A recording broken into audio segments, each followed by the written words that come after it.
ఏపీలో కూటమి పాలనలో అంబేద్కర్ రాసిన రాజ్యాంగాన్ని పక్కన పెట్టారని, రెడ్ బుక్ రాజ్యాంగం అమలు చేస్తున్నారని మాజీ మంత్రి గుడివాడ అమర్నాథ్ ఫైర్ అయ్యారు.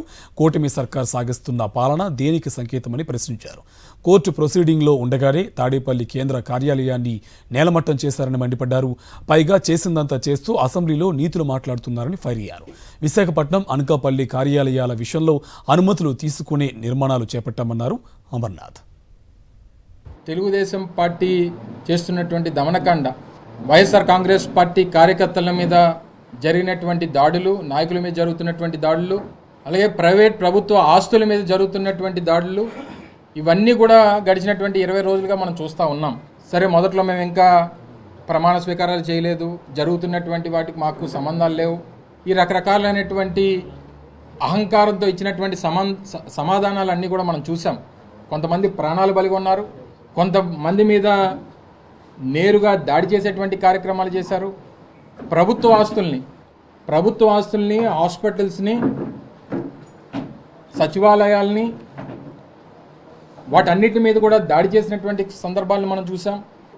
చరిత్ర కలిగినటువంటి వైఎస్ఆర్ కాంగ్రెస్ పార్టీకి చెందినటువంటి కార్యాలయాన్ని ఏ రకంగా పూర్తిగా నేలమట్టం చేశారో అనేటువంటిది ఈరోజు తెల్లవారుజామున మనం చూసాం. మీరు కూడా మీ దృష్టి కూడా అదంతా కూడా వచ్చింది. దాని మీద కోర్టుకు వెళ్ళి, కోర్టులో ఇంకా ప్రొసీడింగ్స్ జరుగుతుండగానే హై హ్యాండెడ్గా ఏ రకంగా కార్యాలయాన్ని పూర్తిగా 2 అంతస్తులు నిర్మించినటువంటి కార్యాలయాన్ని ఏ రకంగా నేలమట్టం చేశారు అన్నటువంటిది చూసాం.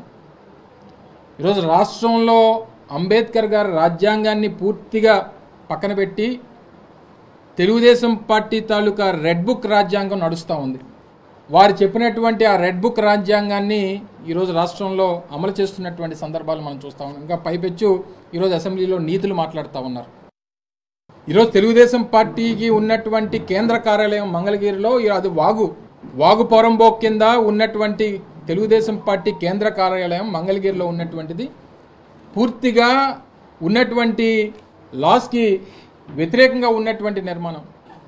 2015 నుంచి కడప జిల్లాలో ఎకరం, శ్రీకాకుళంలో 2 ఎకరాలు, గుంటూరులో 3.5 ఎకరాలు, ఇప్పుడు ఏదైతే కేంద్ర కార్యాలయం ఉందో, విజయనగరంలో ఎకరం, గుంటూరులో ఒక 20 సెంట్లు, కృష్ణాలో 1 ఎకరం, ప్రకాశంలో 2 ఎకరాలు, చిత్తూరులో 1 ఎకరం 20 సెంట్లు, శ్రీకాకుళంలో 30 సెంట్లు, ఇవన్నీ కూడా 2015 నుంచి 19 మధ్యలో తెలుగుదేశం పార్టీకి సంబంధించి వారి పార్టీ కార్యాలయాల కోసం కేటాయించుకున్నటువంటి స్థలాలు, వాటికి సంబంధించినటువంటి జీవోలు.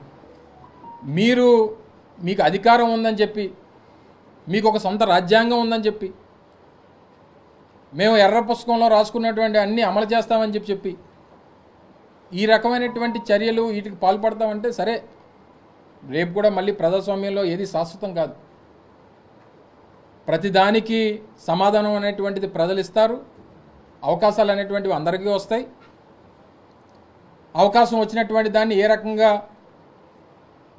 మీరు వినియోగిస్తున్నారనేటువంటిది ప్రజలు చూస్తూ ఉన్నారు. ఏదేమైనప్పటికీ ఇది వైఎస్ఆర్ కాంగ్రెస్ పార్టీ నాయకులు, కార్యకర్తలు, అభిమానులు అందరికీ సంబంధించినటువంటి ఒక దేవాలయం లాంటిది. ఇక్కడే కాదు, రాష్ట్రంలో అన్ని ప్రాంతాల్లో ఉన్నటువంటి వైఎస్ఆర్ కాంగ్రెస్ పార్టీ కార్యాలయాలంటే మా పార్టీకి సంబంధించినటువంటి దేవాలయాలతో సమానం. తప్పకుండా రానటువంటి కాలంలో చట్టపరంగా మేము పోరాటం చేస్తాం.